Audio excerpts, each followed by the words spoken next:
Welcome to our channel chemistry wizard. आज के हम इस वीडियो में पढ़ेंगे कि डिस्कस करेंगे वैलेंस बॉन्ड अप्रोच कलर के बारे में। तो यदि आप मेरे चैनल केमिस्ट्री विजार्ड पे नए हो तो मैं आपको बता दूं, मैं इस चैनल पे केमिस्ट्री ऑनर्स पार्ट 1, पार्ट 2 और पार्ट 3 के वीडियोज़ को अपलोड करता रहता हूं। तो यदि आप मेरे चैनल पर नए हैं तो प्लीज़ चैनल को सब्सक्राइब जरूर कर लीजिए और अपने फ्रेंड्स ग्रुप में शेयर जरूर कर दीजिए, ताकि आपके प्रयास से बहुत सारे ज़रूरतमंद लोगों का नैया पार हो सकता है। तो चलिए हम देख रहे हैं अभी discuss valence bond approach colour. तो देखिए, according to this theory, a molecule is always in position of oscillate in its electron in the ground state। कहता है कि इस थ्योरी के अनुसार कोई मॉलिक्यूल जो होता है वह ऑसिलेट करने के पोजीशन रहता है अपने ग्राउंड टर्म में, ग्राउंड स्टेट में। वही कह रहा है, when such A molecule is placed in the path of light, then it absorbs photons of suitable energy and get excited।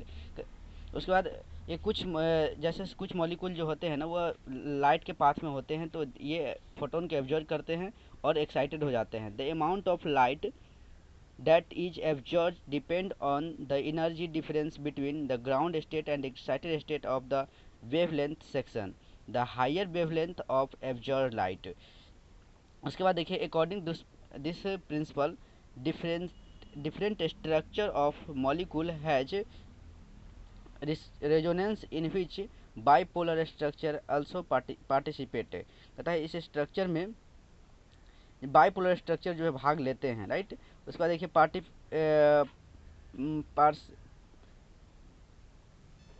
participation in the resonance of charge structure reduce the energy of both the ground state and excited state।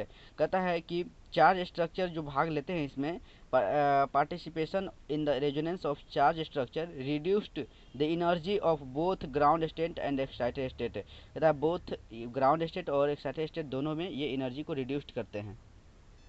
उसके बाद देखिए, the more electron participate in the resonance, the more the difference is in the energy of ground and excited state of the molecule and the higher the absorption of light at the longer wavelength. कहता है कि more electron participate in resonance, यदि ज़्यादा electron participate करते हैं resonance में तो उसके बीच जो है डिफरेंस भी है वो ज़्यादा हो जाता है, एनर्जी का डिफरेंस जो है वो ज़्यादा हो जाता है ना। और एक्साइटेड स्टेट में मॉलिक्यूल जो है ना हायर हो जाता है और उसका वेवलेंथ फिर लॉन्ग हो जाता है, लंबा हो जाता है।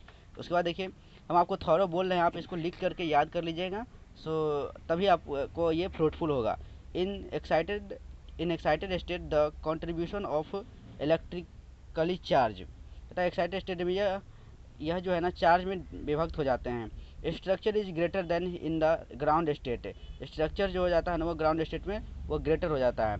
In fact the intensity of colour increases progressively as the number of binders increase। This can be explain on the basis of valence bond theory.